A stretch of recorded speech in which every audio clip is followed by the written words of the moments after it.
When you say the word Glock, everybody knows exactly what firearm you're talking about. It's become such a household name in America as far as everybody involved in shooting. And we think Glock perfection, whether it be accessories, firearms, competitions. Glock is always everywhere.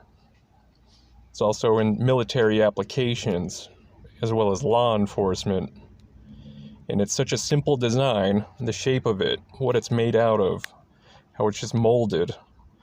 To Hollywood, all the action flicks, you see Glock. But what do we really know about Gaston Glock?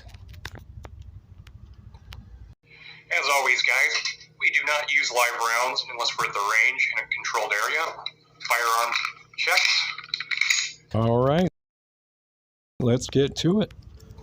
What little we know about Glock early life, he was born in Vienna on July 19th, 1929. When he was a teenager, he was actually conscripted to the Wehrmacht in the end of World War II. Glock had received his engineering degree at Vienna University Tech. After graduating, young Glock worked and designed power tools and did several engineering jobs on and off. Glock had established a designing philosophy. Sometimes you need an outsider's perspective to create absolute perfection. This philosophy will play a huge role in the development of firearms, and it also played a big part as to how Gaston Glock became a firearm designer. But truth be told, it all began because of a bet. In the year 1980, the Austrian military was looking to replace sidearms. They had been using the same outdated pistol since World War II. They were still using the Walther P38 handguns.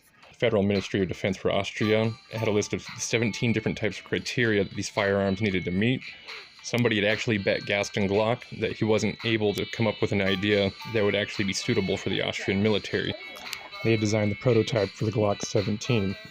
The requirements the Austrian military had, it'd be self-loading, NATO standard 9x19 parabellum round. The magazines were not to require any means of assistance for loading. They were to be secure against accidental discharge from shock, strike, drop from a height of 2 meters, 6 feet, onto a steel plate. They fired 15,000 rounds of standard ammunition. The pistol was to be inspected for wear. The pistol was then to be fired in an overpressure test cartridge generating 5,000 bars, 500 MPa, PSI, normal maximum operating pressure for the 9mm round. Using the polymer base, the Glock 17 became such a cost-effective candidate, and in 1982, after passing all the exhaustive endurance testing and abuse tests, Glock emerged as the winner. The handgun was adopted into service with the Austrian military and law enforcement in 1982, and with an initial order of 25,000 firearms to be manufactured. It outperformed 8 different pistols from 5 other established manufacturers: Heckler & Koch, Sig, Beretta, High Power, Browning, Steyr.